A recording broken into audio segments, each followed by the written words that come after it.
and a left downwind. Cessna over the threshold, coming up on the white dot, at or beyond the white dot, left turn first available. I got a high wind coming up on about a half-mile final, clear to land at or beyond. Traffic on the left face, you're following a Cessna down, low off your left. Square it up just a little bit, and then we're going to get you in. Start your descent, though. Start your descent on the base. Traffic on final, give me follow on base. Base traffic, start turning toward the numbers now. High wing coming up on quarter-mile final, take it all the way down to the green. Cessna taxiing on the green, expedite down to the next hard surface. Get me some speed, there you go, go fast.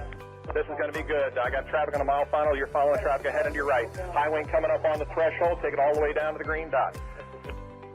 5 Charlie Sierra, 2 mile final. A mile final, turn north, and we're going to just make you, we're going to bring you back around. Jet traffic's coming up on about a mile and a half final, runway 9er clear to land.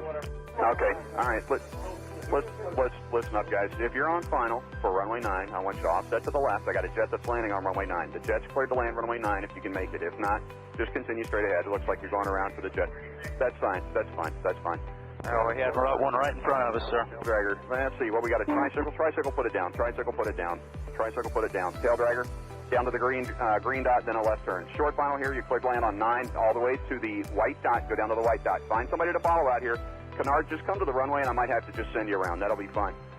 And for the jet, you just want to stay in this pattern or you want to go back out for an instrument approach? Stay in a pattern, Charlie Sierra. All right, just stay with me here for a minute. And my tail dragger, let's see, over the numbers, go down to the green. And Canard's going to have to go around. Canard, go around. And my high wing here over the runway, keep it airborne. You do not descend. You got a fast guy behind you. Do not descend. There you go. Keep it airborne. As soon as the guy behind you gets slowed down, I'm going to put you down. So keep it airborne. The one that just passed the white dot, make a left turn on the hard surface. All right, my high wing tail dragger, you can put it down now. And Charlie Sierra, let me get you about a mile off. Let's see, Charlie Sierra, I lost. There you are. Make a left-hand turn. I'll try to resequence you here on the downwinds. We'll see how it looks. Short final, you're clear to land runway 9 on the white dot. There you go. And the tricycle left on the hard surface and follow the flagman. Welcome. Thanks for being part of the show. And let's see, just find somebody to follow on the final. And as you get close to the runway, if it's not going to work, we're going to send you around and then try to resequence you. Now, who else got sent around that's not back on the downwind? The Canard? Yeah, Canard. All right, Canard, there's a Gulfstream up there that went around too. I just lost sight of him, but you're going to make kind of a left-hand turn and stay low. I think Charlie Sierra, what's your altitude? 3,200. Okay, that'll be fine. Just maintain VFR. I don't know what else is up there above you. Probably most everybody's down here, so just make a left-hand turn. We'll try to get you back here. Canard's got the jet in sight. Okay, the RV, maybe an RV-10, whatever, here on final. Keep your speed up and go all the way down to the, aim for the green dot for me. Actually, keep your speed up. There's a guy behind you. Aim for the green dot, and I'm sure that's plenty of room for you to land on runway 9. You're clear to land on runway 9. Number 2, you're going to go down to the white dot. Follow the white dot. Actually, you know what? That's 1,500 feet. You're going to land at the white dot. The spacing looks adequate here. 2 guys on final. You're kind of tight there. Keep each other in sight, and you're going to aim for the white dot. If it's not going to work, we'll come up with a plan B. We might have to send you around. The second guy behind you out there in about a 2-mile final. Are you slow enough to be able to follow that guy in front of you? You need to go around. Well, I probably shouldn't ask that because I had about 5 guys answer me, so I should know better than that. After 35 years, you would think, right? All right, so let me see. The guy who's number 1, it's number 1. What kind of airplane is he? An RV type. All right, RV type. Keep it airborne for me. And I got a fast guy behind you. The number 2 guy over the trees there. Go ahead and put it down on the numbers. My first guy just coming up on the numbers at the over the grass at the numbers. I want you to keep it. T-minus 1 minute and counting. Hello.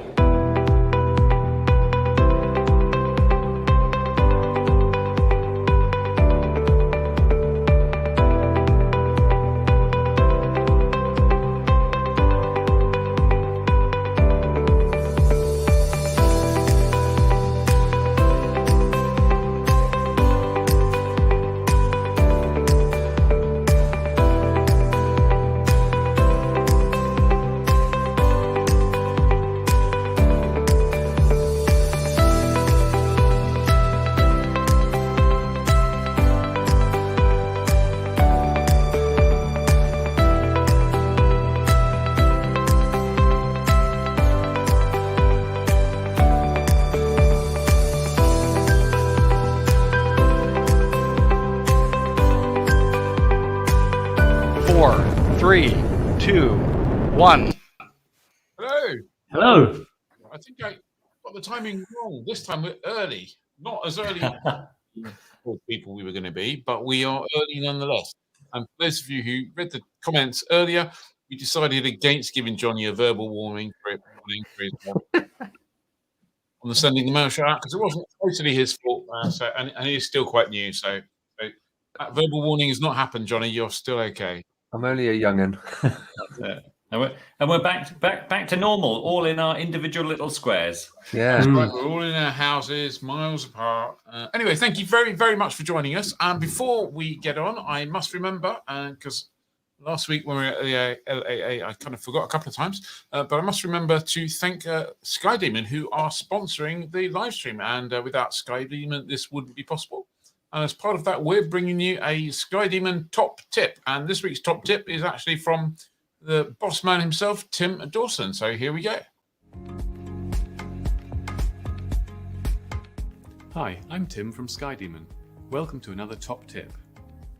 If you're using a VRP in your route and you want to know what it actually looks like, press and hold to bring up the What's Here menu, then choose the VRP, then choose Aerial Photography.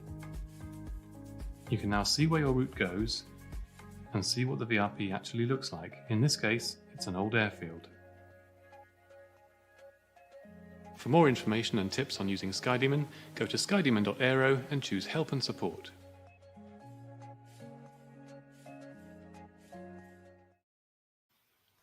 There you go. It's magic. You just do that, look at it, and you can actually see the ground. It's to be honest, if I go to a strip that I haven't been to before, I use that actually quite a lot. What bloody hell does this place look? I have spent many minutes of my life, maybe not hours, but many minutes orbiting green fields, looking for a green strip in a green field, and not quite finding it. But we get there. So, what have we got for you tonight? We've got Simon coming up with his recorded weather. Looks quite interesting at the moment for all sorts of reasons. We've got a whole bunch of news.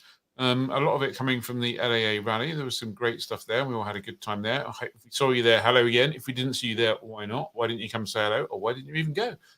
We've got Oliver Steele from Kitty Hawk, who's going to come and chat to Johnny. We've got Fantasy Hangar, where we've all had a look, see if we can find a few frogs to kiss, and that will become evident a bit later. And we got some, if we got time for it, we've even got some QSY video stuff as well. So let's get on and run the weather first, Simon. See what he's got to say.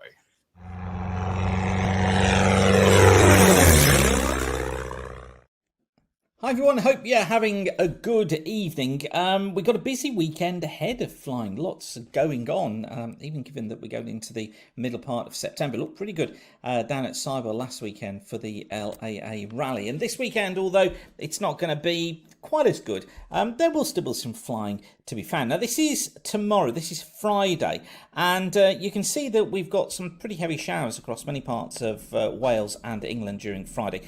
This trough moving its way eastwards, taking those heavy showers with it. There could be thundery at times as well. Typical base is probably around 2,000 to 3,000 feet. Tops could be up at 20,000 to 25,000 feet though. Pretty unsettled again for western parts of Scotland, across much of Ireland as well. Here, I think generally we're going to be into non-VFR conditions, so that means bases, I always think about 1,000 to 2,000 feet or below, and tops at about 10 to 15,000 feet with reduced visibility. So not a great day for tomorrow, for Friday. Now, for Saturday, things are looking a little bit better. We've got a weak ridge of high pressure that builds in during the course of Saturday. It's not the best area of high pressure that I've ever seen, but it's building in nonetheless. However, northern parts of Scotland are always going to be troubled by non-VFR conditions because of rain there, because of the front. You see here on the forecast ceiling chart, the red colour here is 500-foot bases or below, and you can see there that affecting much of northwestern parts of Scotland.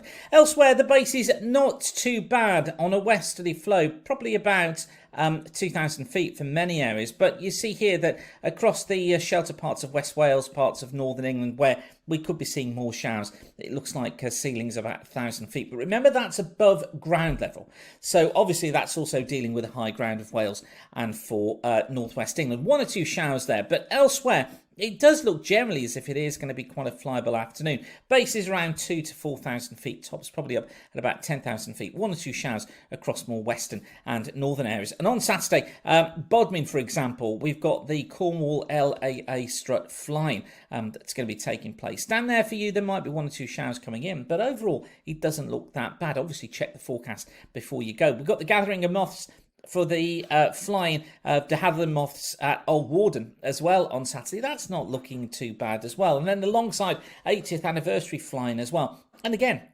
once again, that's not looking too bad for Saturday. Yes, there could just be an odd shower around, and it's not going to be as it was last weekend. But overall, you know, it could be a lot worse. And then for Sunday, Bridge of High Pressure is still with us on Sunday. It's kind of a weak feature by then across the western parts of Scotland. Most parts of Scotland probably are going to be flyable, as will be much of England and eastern parts of Wales. But this area of rain just leaching into Southern Ireland, southwestern parts of Scotland and into the far southwest of England, bringing non-VFR conditions here. You can see the cloud bases here starting to fall away, whereas for most other areas, we're typically around a 3,000 foot base, and I think tops are going to be about 10,000 feet. So overall, Sunday is not looking too bad either. So really, for this weekend, conditions aren't looking too bad. It looks fairly flyable, and yeah, I think even for those events, it should be pretty good as well. As I say, though, check the latest forecast before you go. Okay, then. I'll leave you with that for now. Aviation Weather School Part 1 is completely booked through September and October. I'm expecting to announce some new dates in November and December. I'll tell you more about those as they arrive. But for now, whatever you're doing, thanks again for watching. Keep the sun shining, and I'll hand back to you guys in the various studios. Bye for now.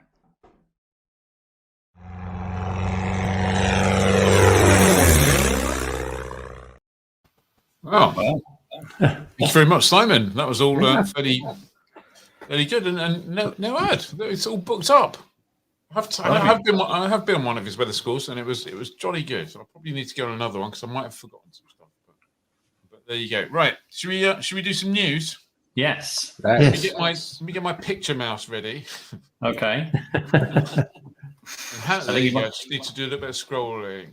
Okay, and I think I've got the first one, and it's a reminder. So we told you about this last week when we were doing our stand-up routine. If you saw that, so the new issue at the magazine, latest issue, was out last week on Wednesday. So it's been out a week.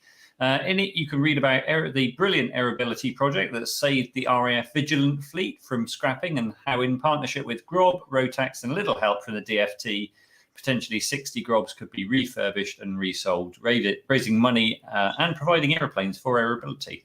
If you ever thought about building your own aircraft, we've got a feature about home building. Plus, we've taken a look at what's popular with the LAA in the last 2 years in terms of kit registrations. Anyone take a guess what the most, when I looked at the numbers, what the most popular type was with LAA in 2 years, July to August, 19 to 21? Darren Lewington and the Reborn 747. Oh, no. It's not the answer. Any guesses? The Eatonfall Camper. No. I think Johnny knows the answer to this. It's going to begin with an R, isn't it? It is, yeah. The Rollison Condor. Cat Burton's got it right. RV8, surprisingly. Wow. So RV8's enjoying a bit of a resurgence. So common as muck. 15 of those registered. But yeah. So that's in that. We've got there's a great flying adventure. An American couple, Gil and Mary Barros, spent 92 flying hours and 12,000 miles going Caribbean, South America, and down to Brazil in an RV9 they built themselves. Plus, we've got the October free landings, say £59 with Bodmin, East Kirby, Felthorpe, Kitty Hawk, Rougham, and Sandown. And you can hear more from Oliver Steele at Kitty Hawk in a little while. Absolutely, yeah. And for anyone who wants to read the magazine, I've put a link to the magazine in the comments, so you can just click on that, go download it, and you can read that for nothing. You won't always be able to read it for nothing. There's a little bit of a hint there, and you should join the club now, because later on it may cost you more. And that's another hint. So there you go. Join now, £7.50 a month. You won't get a better bargain in aviation. You've just done a Johnny and made the club more expensive than it should be. £7.50 a quarter. It's a quarter. Okay, it's £7.50 a quarter. I'm just going to email myself a written warning on that. There we go. Yeah. By the time we're done, we'll all have one. There you go. Who's next? Hey. So, well, last weekend was the LA rally, and the weather was mostly great, and it was really busy. Really busy. Steve Slater from the LAA said 780 aircraft flew in over the 3 days, and on the field on Saturday afternoon, the busiest time of all, more than 420 aircraft parked. Apparently, over the 3 days, 4,000 visitors overall, including those arriving by car. And you have to say, the big change this year was the way the radio operated for people flying in, and the air-ground team did an absolutely stellar job. There was no problems whatsoever, were there? Went absolutely like clockwork. No, I only saw one person trying to fly the reciprocal approach while everyone else was on. Yeah. Really? There's always one, isn't there? But I think it must have been the most incident from arrivals and operations and all sorts. Must have been the most incident-free rally ever. Yeah. And in fact, you have to say the whole organisation of the rally was pretty good, just apart from that queue coming in. That's all. Yeah, absolutely. And while we're here, what was that? Okay. Paul Cadell says, superb rally. Massive thanks to Steve and the team. And I know that team also includes Penny Sharp, Paul Lawrence on electrics, and Errol Smith, the rally chairman. So, yeah. And here are some of the team.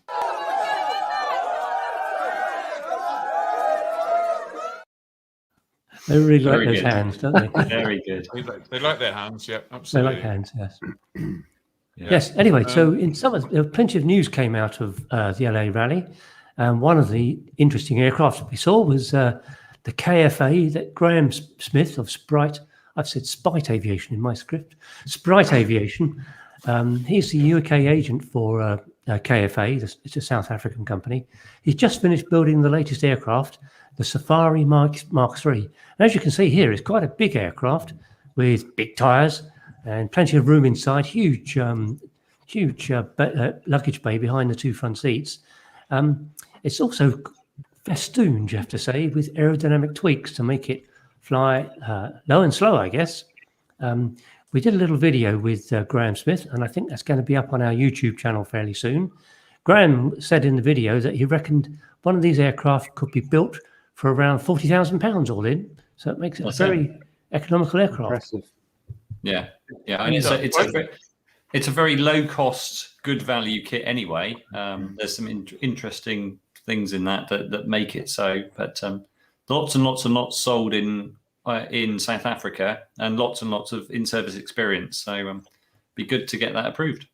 Yeah, I'm gonna just speak out of line just a little bit here and say that while it may well be possible for somebody like Graham to build it for 40k, most people are going to spend a bit more. But that said, you still get an aircraft that's kind of very Kit Fox-like for a significantly lower cost. So it's a very low cost airplane. If you not cut corners, if you use kind of lots of used bits, used engines and stuff like that, you can bring it down and keep the avionics in. But you can actually still. The point I'm trying to make is you can still build a really nice aircraft with a new engine and some great avionics and not spend an absolute fortune on it like you would with some of its competition. I'm looking forward to having a go at some stage. Hopefully we'll get to go and get to go and fly it. So that'll be good. So well done, Graham. Well done, KFA, Kit Planes for Africa, I think it stands for, doesn't it? That's correct, yeah. It's a good one. One aircraft that I don't suppose we'll ever get to fly is the next one, Ed, which I think you're going to tell us about. That's it, yeah. So obviously Ivan Shaw was there with his 180 Seeker. I think there's a photo about to pop up. Yeah. Obviously Ivan showed this aeroplane in 2019 where he brought it along. It hadn't yet flown. Since then, he has test flown it. It's flown 3 times. Ivan gave the presentation on Saturday night to the kind of key speaker slot. It's powered by a Rotax 912 IS. And Ivan's been obviously doing the test flying. At the moment, he's limited to 120 knots in his test schedule, but Ivan says it'll comfortably manage that speed, and there's plenty more in hand. And obviously the predicted max cruise speed of this is 180 knots. And Ivan kind of knows his stuff. So you can figure that those numbers are based on some good calculations. In the presentation, I've mentioned that on the third flight, he retracted the undercarriage. It's manually actuated. And as he went to, as it went up, he thought to himself, well, that went up really easily.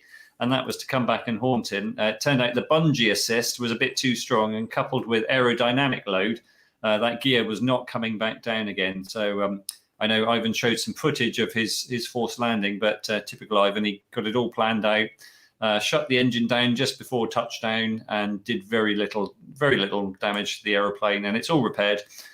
Flight testing will resume again soon with the gear fixed down. So while he sorts some stuff, and we had a chat with him at the show. There's going to be a video that you'll be able to see online, and we'll catch up with him in future when he's got a little bit more to say about the what's been going on with the testing.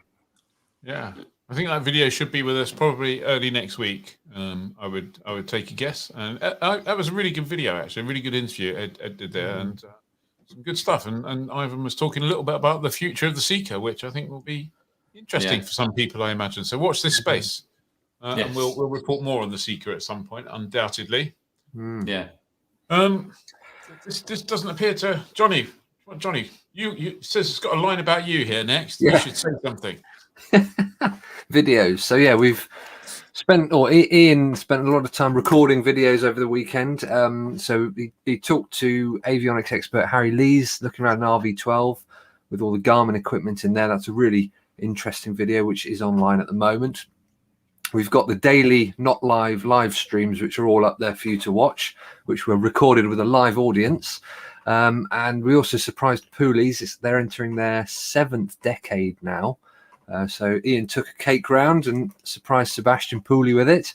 And then, of course, there's a video with Grant Shapps, the Transport Secretary, so you can watch the full interview and look at what he had to say about various things, some of which we'll talk about later. And obviously the KFA video that we've already talked about, that will be going live tomorrow for people to watch. And there are still more to come. So keep your eyes on your inboxes, and we'll be sending you reminders when they're up. Excellent. Absolutely. Dave, did you want to say something about the TL microlight? I could say something about the TL microlight. Go on then. So the TL Ultralight is the name of the company, and the UK agent, a company called Sting Aircraft UK, led by a chap called Peter Ronfell. Peter told us that they're moving from exclusively supplying kit aeroplanes to exclusively supplying factory-built aircraft. This has come about because of the new 600-kilogram microlight category, which all of their aircraft fit into. At the moment, they've got 2 aircraft they're supplying, the low-wing Sting S4, which has been around for a while, and also they're now bringing in the high-wing Sirius, which Peter told me is being bought by people like me with knackered knees who find it hard to get into a low-wing aircraft, more to the point, getting out again. The third aircraft they've got on the way, it's actually in the country, but couldn't fly into the rally because of some incomplete paperwork, and that's the Stream. This is the rocket ship, if you like, of the range, with a max cruise speed of 160 knots plus. It's also the most expensive aircraft in their range at just over £200,000, including VAT. The other 2 aircraft are about 100,000, including VAT. So, yeah. But they, like a whole bunch of people with 600 kg potential aeroplanes, they're seeing a move from people who want kit aeroplanes to people who just want ready-made, aren't they? That's right. In the case of TL Ultralights, they only actually make factory-built aircraft for sale in the rest of the world. So they were having to do something special for the UK to supply kits. And they couldn't actually do it any cheaper than the factory-built aircraft, which seems a bit weird. So you end up paying a factory-built aircraft price for a kit. So save money getting a finished airplane. Wow, that's right. Yeah.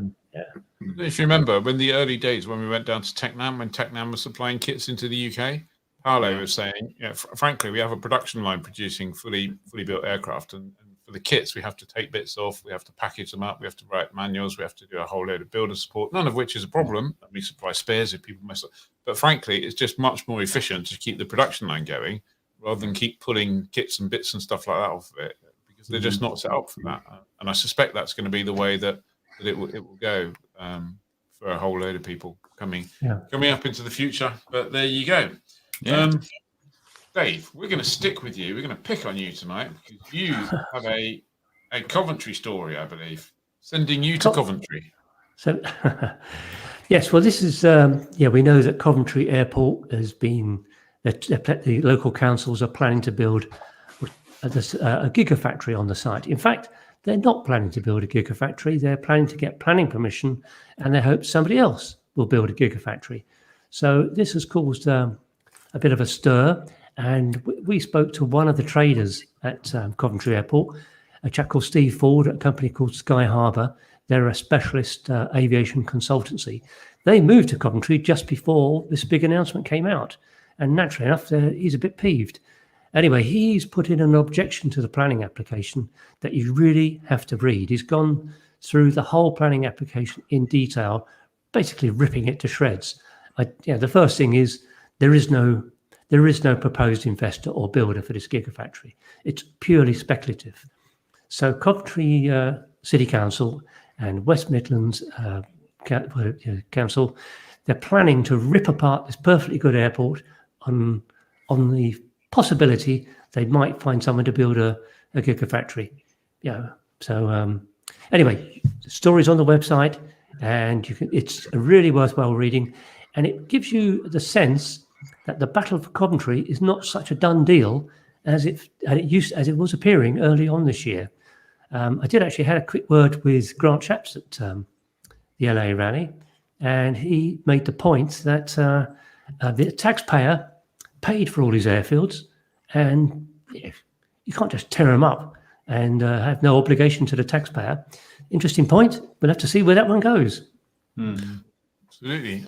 As you know, as mentioned earlier, I had a chat with Grant Shapps. We did a little interview with Grant, only about 5-10 minutes, and that's online. You can go and see the whole thing. I just want to play a little snippet of one here of the interview, which kind of mentions something called the NAA. So here you go. Also, one other good piece of news I don't think it's been covered in Fly or elsewhere yet. We've set up a National Aviation Association, which is essentially a Five Eyes organisation at the moment. So that's America, Canada, Australia, New Zealand and the UK. And now that we're out of EASA, along with those other non-EASA countries, we're going to work on things which are of mutual benefit, which might be things like licence recognition, technical standards and the like. The UK is in the chair of that, so we're the sort of president of it for its first couple of years. And I think I've just ruined a press release that will be going out soon. But anyway, you heard it first. Yeah. So we got this kind of like Five Eyes Association, National Aviation Association that's been created with those people. But if you listen carefully to what Grant said there, Grant said, and we work on things that might include licensing and stuff like that. And I was reading some comments online today from some people saying, oh, well, hopefully that will mean that we won't need a UK license to fly NREG by the end of the year, et cetera, et cetera. I would caution heavily against that. These things do not move quickly. We are if there is mutual recognition of licenses, I'll be amazed if that comes in anything under 5 or 10 years, because these things take forever to negotiate and to talk about and stuff like that. There is absolutely nothing that is going to happen quickly. And if I'm wrong, I will love it. I will be deliriously happy, but I don't think I am, because this stuff just takes forever to come through. So I'm sure there is some opportunity for some good stuff to happen and some opportunities for some bad stuff to happen. The proof of the pudding's in the eating and all that. So let's wait and see. But there you go. That was the kind of Five Eyes thing. Johnny, do you want to tell us about Zara? Yeah, so she just literally in the past hour or two arrived in Monterrey in Mexico, which is a last stop in Central America. Next up is Albuquerque in New Mexico. She's been up to quite a bit recently in the past few days with traveling all around the sort of northern part of South America. She's been in Panama City, places like that. She even had breakfast or lunch or something with Richard Branson last week.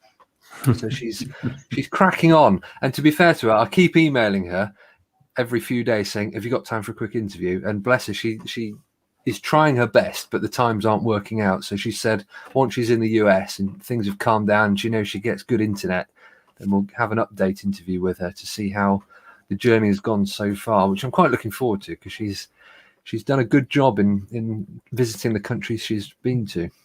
Yeah. In reality, did she just say, "Stop emailing me, Johnny"? Stop bloody stalking me, will you?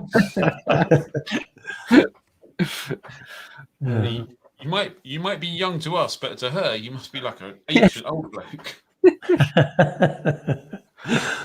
No, she's done very well, hasn't she? Yeah, it's fantastic. Really tremendous. Yeah.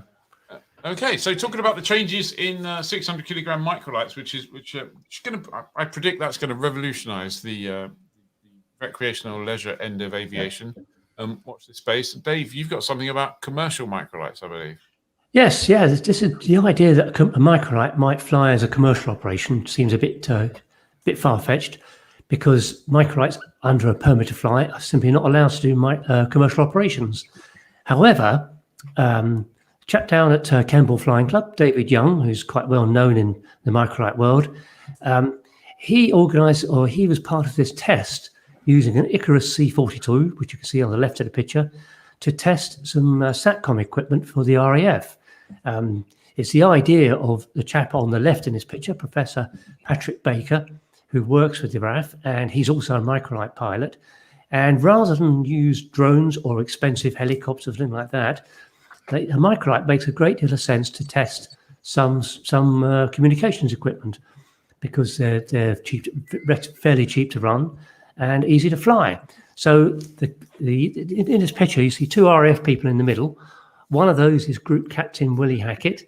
I'll leave you to guess which one.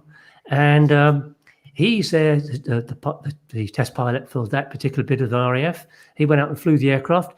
You can't see it in this picture very well, but there's a little antenna on the top of the wing, which is a bit of equipment, and also some stuff inside. And apparently it all went extremely well. Now, to go in hand with this, David Young has kind of suggested that maybe there could be some basic version of a commercial license based on microlights. We've already seen something like this happen with gyroplanes, so maybe it could follow. But quite an interesting development, that.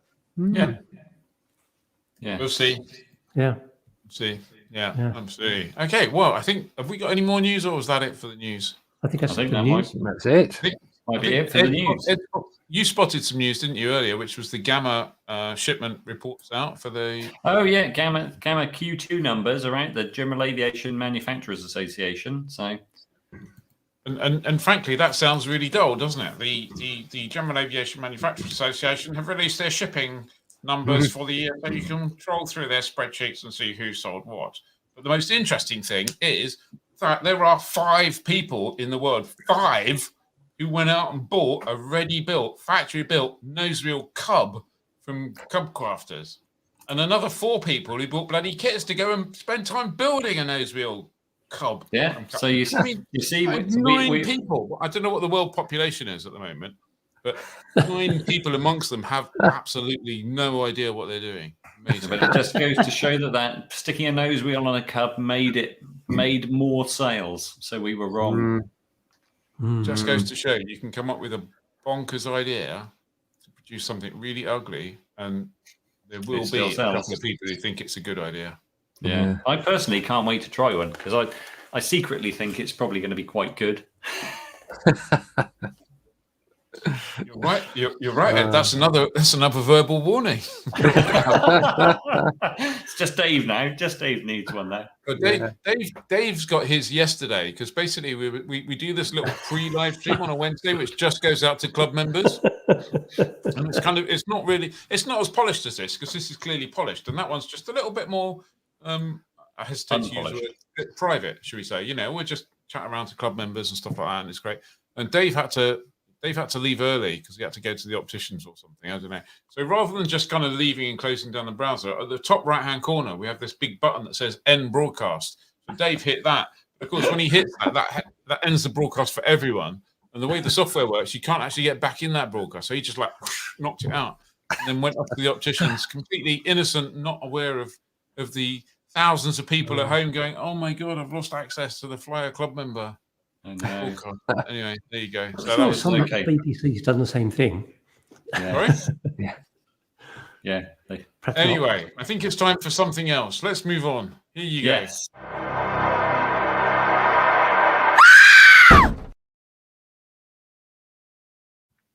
There you go. Uh-oh. Right. So, me again. I've already done quite a lot of talking. Anyway, from today, there's not a rat, but a rap. The P means permanent, above a place called Laycock House, just south of Chippenham. It's just from the surface to 1,600 feet, and it's quite small. There's somebody very important living there, which is why this is in place. And you thought, Ed, that it was probably to stop people flying drones over. It's my personal supposition. I wonder if it's there primarily for that. But anyway, stay out of it, people, or stay above it.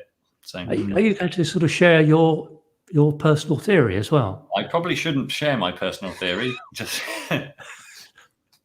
okay. Since we've mentioned it.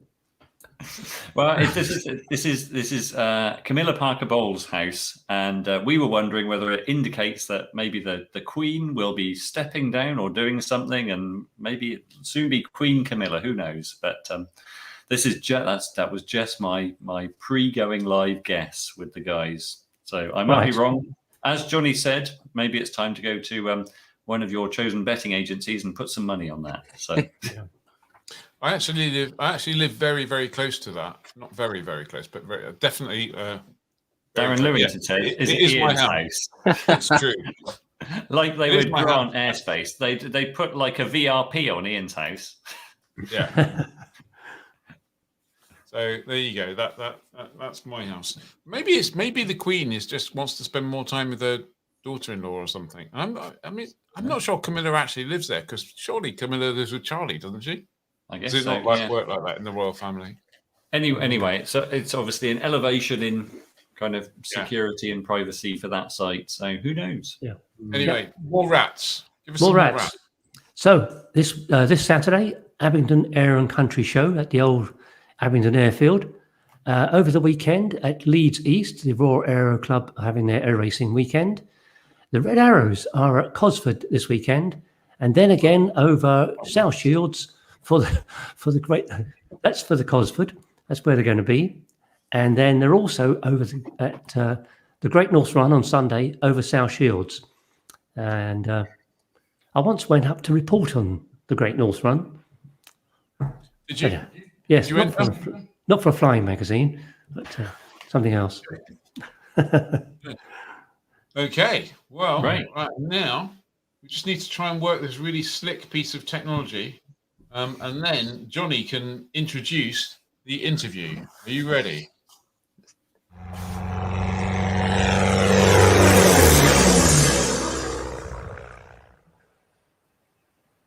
Okay, that's slightly wrong. There you go. Hello. Right, so Oliver Steele from Kitty Hawk Farm. How are you? Hi, Johnny. Yeah, very well, thanks. Thanks, guys, for having me tonight. Yeah, it'd be good to have a chat with you guys. Yeah, so first of all, so Kitty Hawk is an up-and-coming farm strip that's hopefully going to be, turned into an aerodrome, as you said earlier. For us who don't know the history about it, can you just talk us through how it came about? Yeah, sure. I mean, my family, both my mother and father were both pilots, and my father bought a farm here just by the Sussex Downs about 33 years ago, and decided to cut 2 strips into it because 1 strip's not enough, right? And so we've he's been flying here, and there's been a small community of guys. He hung up his flying gloves last year, and kind of coincided with me leaving the rat race in London and moving down to the south coast. And it really has been a learning curve and learning experience the last year, but it's been fantastic. So we're kind of nestled on the South Downs. We're just east of Lewes, west of Helsham, and northwest of Eastbourne, and close to the sea. Lovely A27, good access. And yeah, we've just got a fantastic community. We've been doing a lot of work in the hangar. We're now We've got 9 or 10 planes here. We had about 300 movements last year from the old paper logs, and one of the things I've been doing is bring everything up to kind of modern scratch with technology and so on. And we did 300 movements in the first 6 weeks of opening, which was pretty good. It's a bit of an unfair statistic because obviously lockdown and everything, people not being able to get up in the air, but definitely we're kind of getting more visitors now, which is great. We're on all the maps, which is fantastic. On SkyDemon, this latest AirAC, we've now got a proper bona fide circuit diagram. We're very close to Deanland, so it's kind of important that we have good relations and separation of the airspace above us, and that seems to be working out quite well, which is great. I mean, GA seems to be it's a small and seemingly shrinking community, so I've kind of really got the bee in my bonnet about trying to kind of promote that as much as possible, really. So we welcome visitors far and wide. It doesn't matter what you fly. We're interested in having people here. So yeah, we've got I've pretty much overwhelmed actually by the help that I've had over the last year. We've also got like 40 acres of solar here, so we don't farm sheep or anything like that. We farm energy, and we've got a little experiment going on at the moment as well with bees and biodiversity. So that's something I'd like to push. And then definitely kind of one eye on the future as well with electric. It seems to be like a good fit. I mean, we've got some big ideas for the future, but at the same time, it's very much kind of one foot in front of the other, and learning the business. I now know what a fescue is, which is quite interesting. We've just offset one of our runways. We had a little bit of bad luck over the last couple of years, missing the window to kind of the runways and so on. So that's offset. So we've got now a chance to repair that and effectively give ourselves another taxiway, which is quite nice. But we've done quite a lot. We've got we now have full fibre here and Wi-Fi for the use of our residents, and a big screen in a hangar. We do kind of auto PPR, like literally just sign up on the website and just come straight in. And the thing is, it's a beautiful spot, but we don't have that many facilities. Although something that I'm extremely proud of and had a lot of help with is we now have a toilet, which for 30 years people have been peeing in the bushes. And obviously, it's not just not just men who come here. We've got wives and other people and other flyers, and it's important to have. So that's almost done. There are a few final touches to do, but we have functioning facilities and hot water, which quite proud of. So yeah, we've done quite a lot of other bits, and we've got a club room that we're hoping to add, and we've got some navigation to do with planning. We are now actually officially an unlicensed airfield. We've been operating on a 28-day thing for years, and so that's great. I was going to say, what's it been like dealing with locals? We've been really lucky, actually. One of our tenants here lives kind of on base and final, so he's quite happy with us flying over him, which is great. And we try and maintain decent communications with the locals, but we're quite lucky that our circuits don't really overfly too many people. Certainly 1634. I mean, touch wood. That said, we've got a fly in this weekend and a lot of people, so it will be interesting to see if we do get any complaints. What we're doing really was trying to improve the facilities here, and kind of dealing with the aerodrome actually means dealing with the farm. So everything from kind of tree management. We've just started ditching. It's going to be a long process. We're only 20 feet above sea level. We've got clay here, so it turns into a swimming pool over winter. So there's a lot of stuff to do, but it's fun, and so what else? Here's a quick question for you, slightly unfair from the audience earlier, and this was remarks to what you said earlier. There you go, from Katya. I'm not a wife. Can I still come in? Absolutely, please do. The more the merrier. We've got, we've got kind of new blood coming in, which is fantastic, and that kind of complements the wealth of experience with some of the chaps that we've got here, and that's brilliant. My daughter's just turned 16, and hopefully she'll get involved as well. Absolutely, yeah, we welcome everyone. Yeah, so you've got a 21st century attitude towards PPR, which is online and kind of automatic. How about high vis? No comment. I mean, I to be honest, what I'm trying to do, we've got a very informal, approach. We're quite relaxed, and we've had the luxury of that because we just haven't really been busy. It's been, it's been a hobby for my father. So whilst we try to raise the bar and we get busier, I mean, my bugbear at the moment, and it's silly really, is just separating cars from planes, on our apron. But we're a small, informal strip.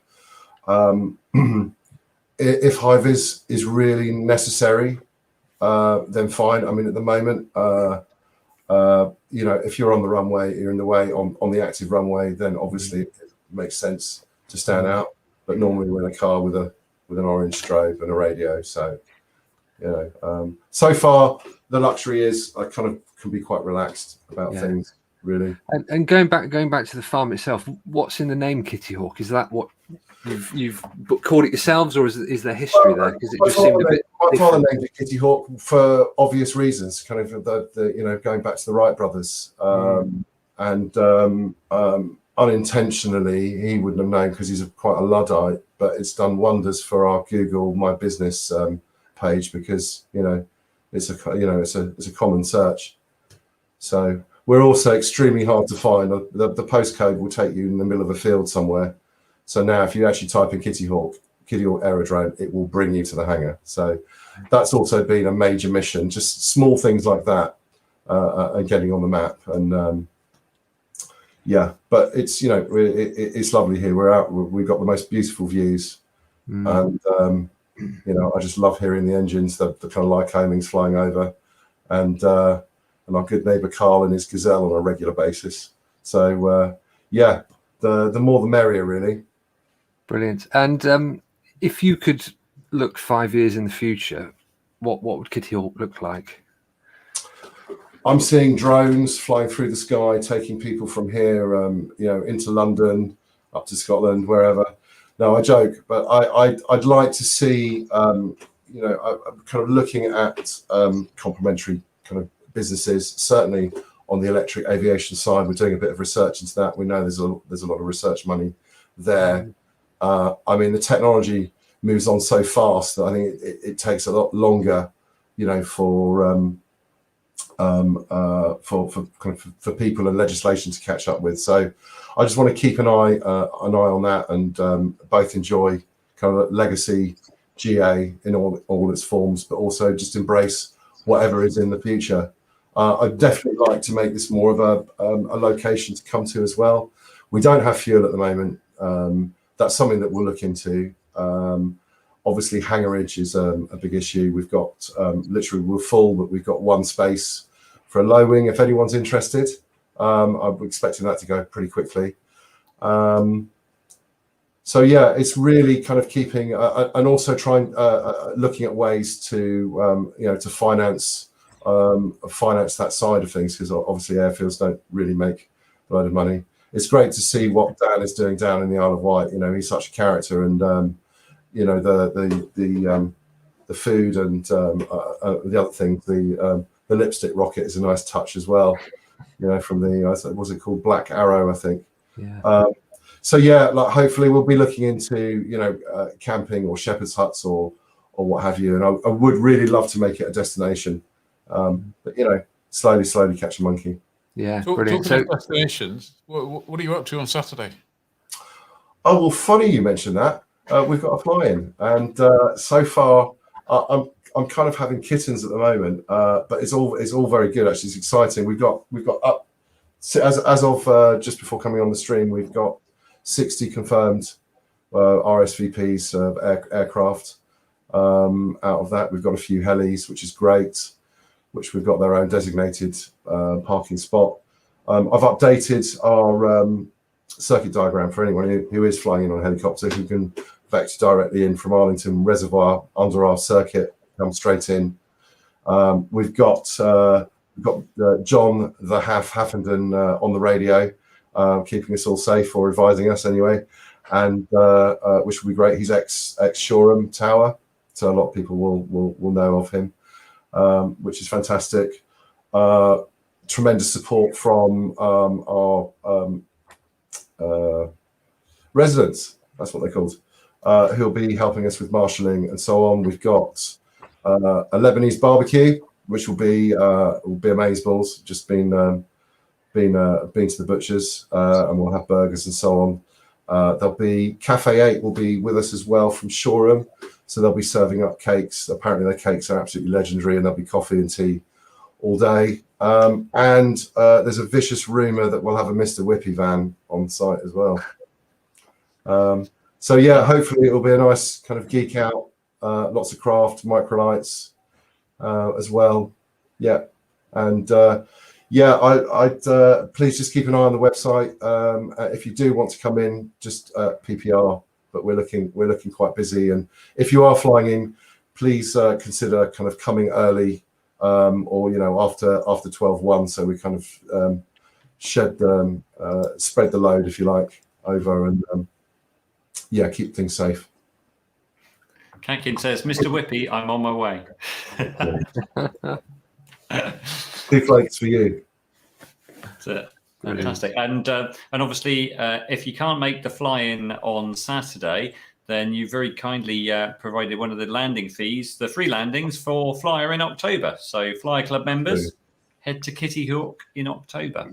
And we've also dropped the price for microlights as well. We've dropped that down to £7, whereas anything I think up to 1250 kgs MTOW is 11. Then anything above that is 22.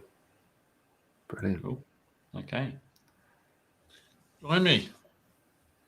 There you go. So yeah, well, thanks very much for having me, and yeah, hope to see you guys. I'm not sure if I'm going to be able to make it on Saturday, but if I can't make it on Saturday, I'll definitely pop down and see you some other time. Yeah, that would be great. Well, welcome anytime.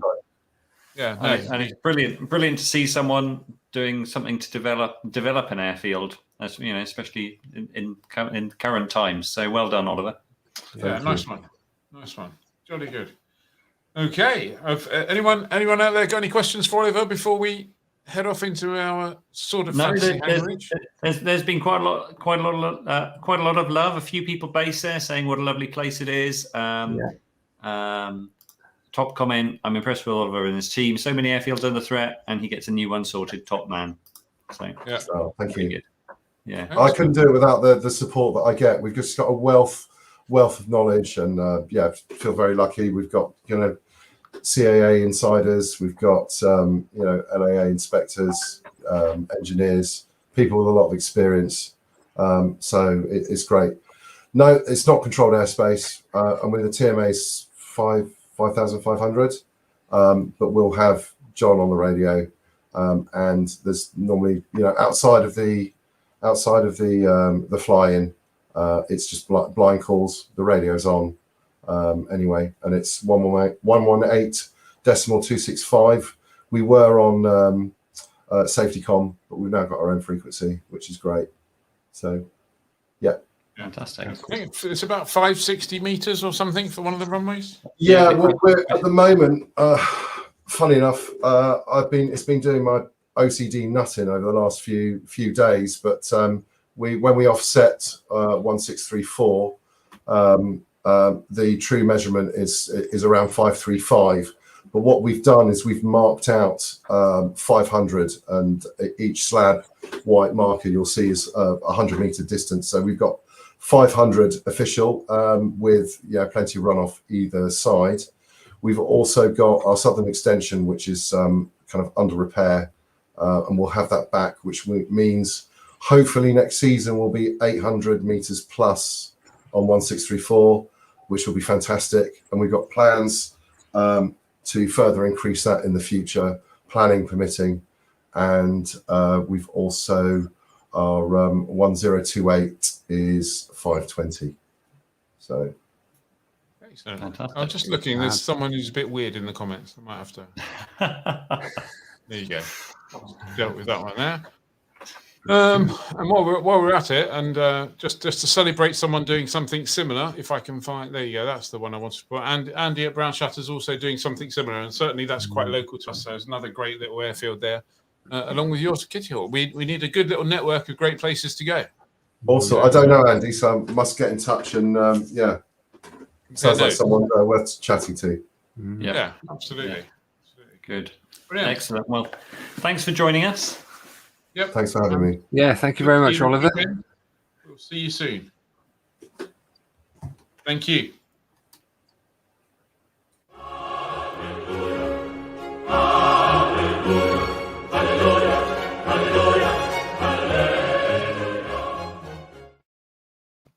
Well, good to see an airfield success story. So sounds like lots of good stuff going on at Kitty Hawk. Yeah, absolutely. Over to you then, Ed.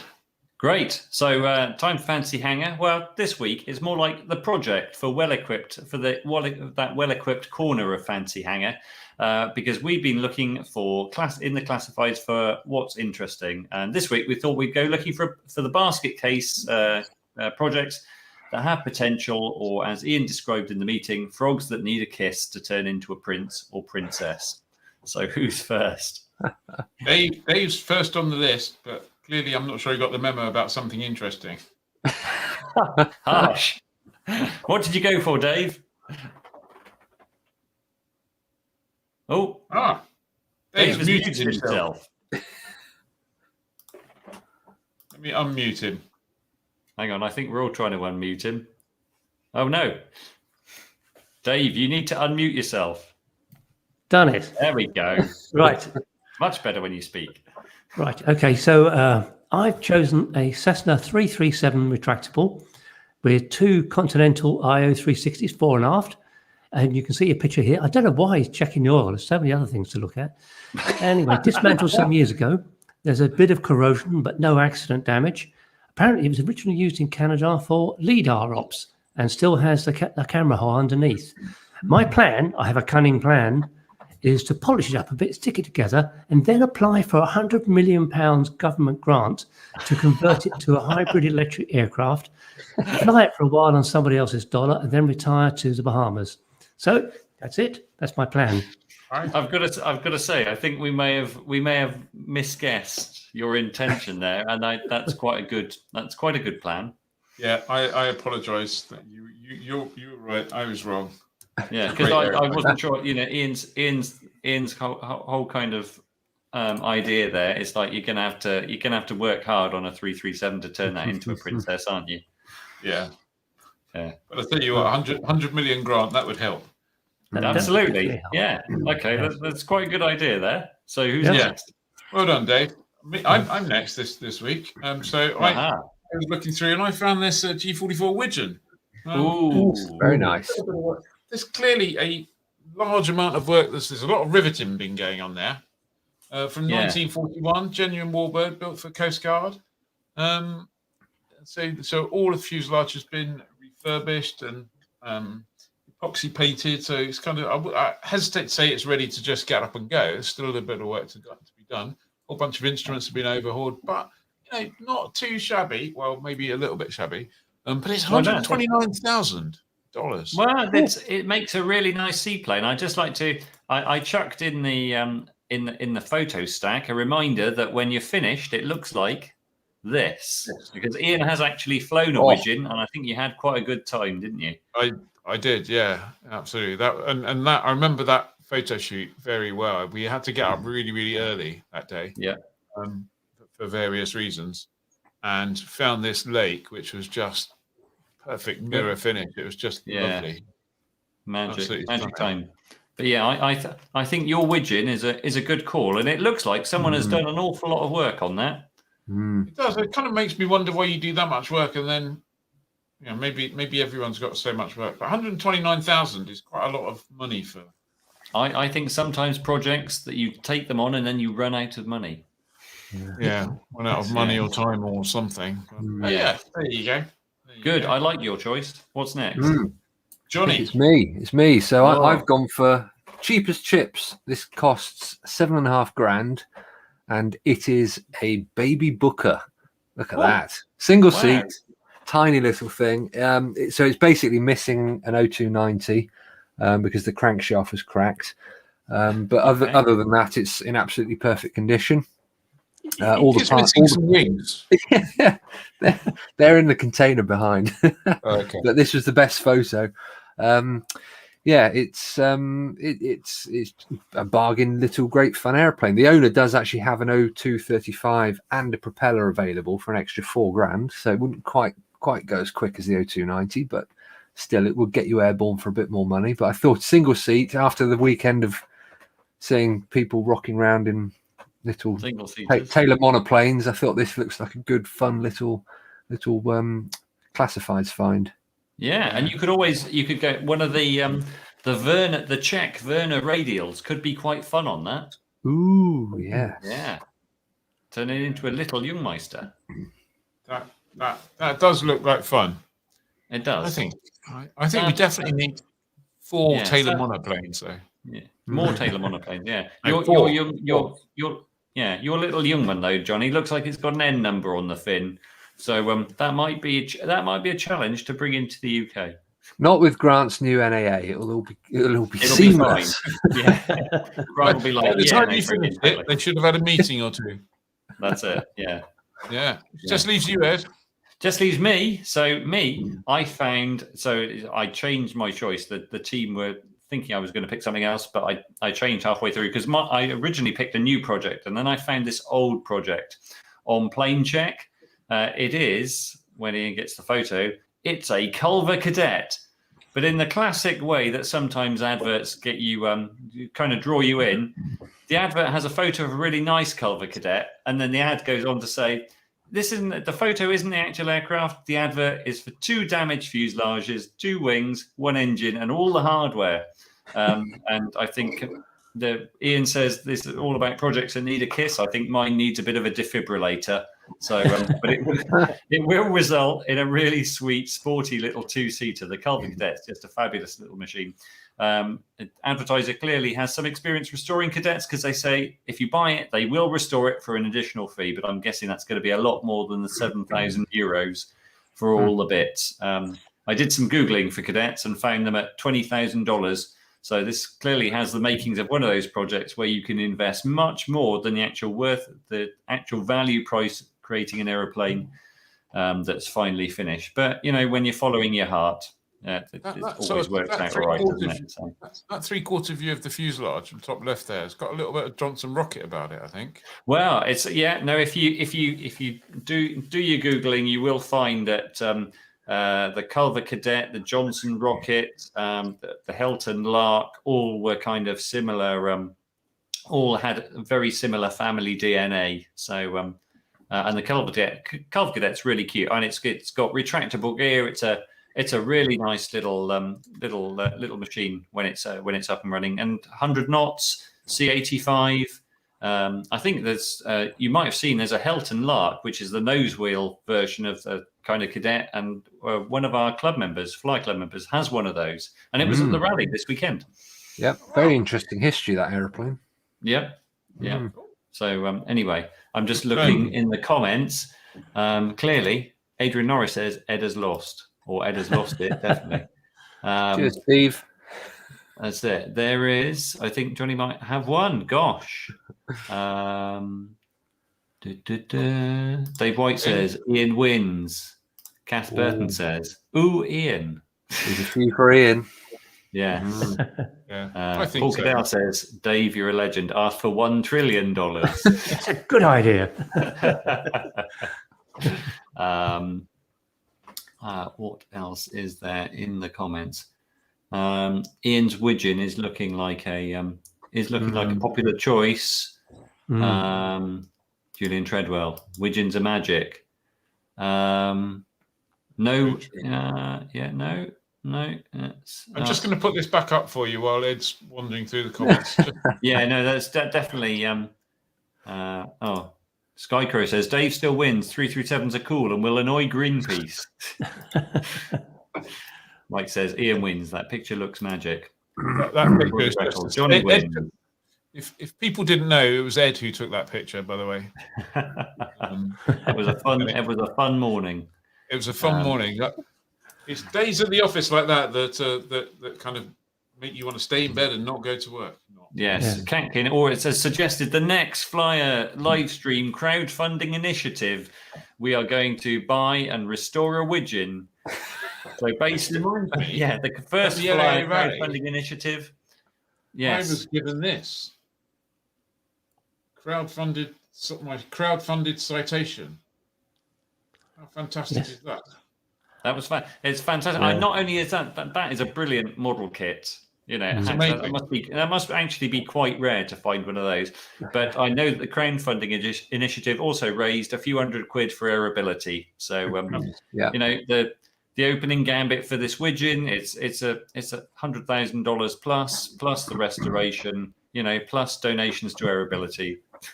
So that widgeon in that picture was actually for sale along with the school. I loosely call it a school, but it was basically one bloke doing flight training in the widgeon out of what's it called? Spruce Creek. Spruce Creek. So you could basically, if you wanted to do a deal with him, I don't know if it's been done or not, you could go along, you could buy his house, his business, and his aeroplane, and sort of basically be buying yourself a job, assuming you were a multi-engine seaplane instructor. That is, if you were, you had to do a bit of training. But you know, it's not a bad job to buy yourself, is it? If it's sustainable. But I suspect a widgeon probably needs a fair bit of feeding throughout his life. Care and feeding, yeah. But Ian, a clear winner there with his widgeon project. So well done, Ian. Thank you, people. Yes. Thank you. Right, we believe it or not, we've been going for like over an hour at the moment. So we need to have we've got a couple of videos, one video and a couple of bits to show you at the end. So let's have a quick run through the weekend's busy weekend, Dave, as fast as you can. Speak loud. It is a very, very busy weekend, but I should say before anything else that that Cosford Red Arrow display won't be taking place because the Cosford Air Show has been cancelled. And Darren Lewington mentioned it in the comments. I just checked, and it's been cancelled. They've not cancelled the NOTAM of the AIC, not put it on that. Anyway, let's move on to the events. Bobbing this Saturday, the Cornwall Strut LAA flying. The Gathering of Moss are flying at Old Warden also on Saturday. Saturday, alongside 80th anniversary on Saturday. Other end of the country is the Kitty Hawk Aerodrome flying and barbecue, which already mentioned. Sywell, back at Sywell, Young Aviators Day on Saturday. White Waltham, a closed event. It's Members' Day, but there's plenty of members at White Waltham, so you may be one of them. And Popham on Sunday, Oster flying, which will take a long time. Osters take a long time to do anything. They don't take a long time to cost you money. Ask me how. No. I remember landing at Popham once in an Oster. Miles' own old Oster. Didn't you used to have a share in that, Ian? Yeah. And we were up against a slight headwind, maybe 10 knots.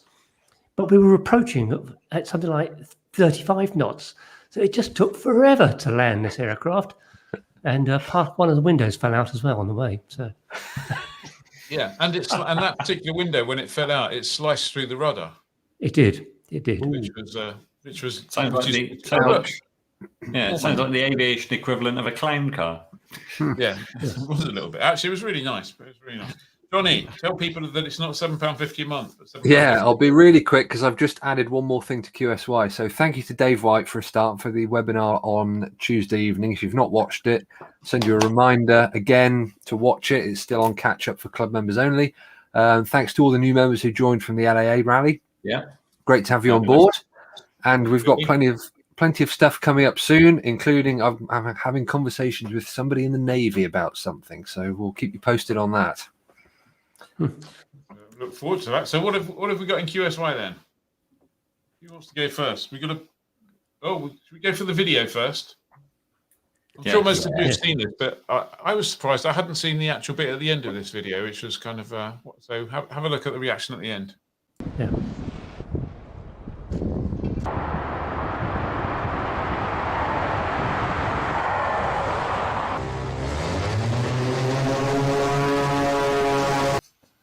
He was clearly very happy to have survived that. Yeah, well, indeed. Yeah, I think that was the best part of the whole video, to be honest. I know. I've got to say, it takes that's a balls of steel thing to go and do something like that. Yeah, absolutely. Yeah, because I don't think I would have focused on the light. I would have gone all lights, and it would have been and bits. I'd probably go a taxi. Right, who's next? Is this the Van Gogh thing? Yep. There you go. Right. So this is a balloon, huge balloon, 91 feet tall, in the shape of Van Gogh, one of his famous portraits, the self-portrait with a felt hat. You'll notice he has both ears in this balloon.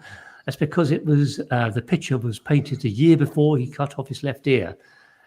Anyway, the reason for showing this is that this balloon is going to be at the Midlands Air Festival in 2022. 2nd to the 4th of June. Fantastic. Just following from our last video, Paul Cadell says, I booked the Tyne Tunnel for next year's Eurostar flying. Could have booked the foot tunnel under at Woolwich, really, for an EV97. Yes. Ed, do you want to talk about this? Yeah, there's a video. Spotted a video online today. Crazy people do crazy things with AN2s. That's the big old biplane from Russia. This one's grown a turbine, a modern canopy, and someone stuck 8 electric motors on the bottom wing. There's a video we'll stick a link to in the comments. But watch, they operate super stall anyway, and watch a 9-motored Antonov fly even slower and take off faster than you've ever seen one before. So we'll share that for you to watch. I was just looking for that now. We'll stick it in the comments. We'll stick that in the comments. I'll quickly move on to the one that I've just added in. Hopefully the picture works. Right, this is John Trotman, who's a member of Shropshire Aero Club, and today it's his 100th birthday.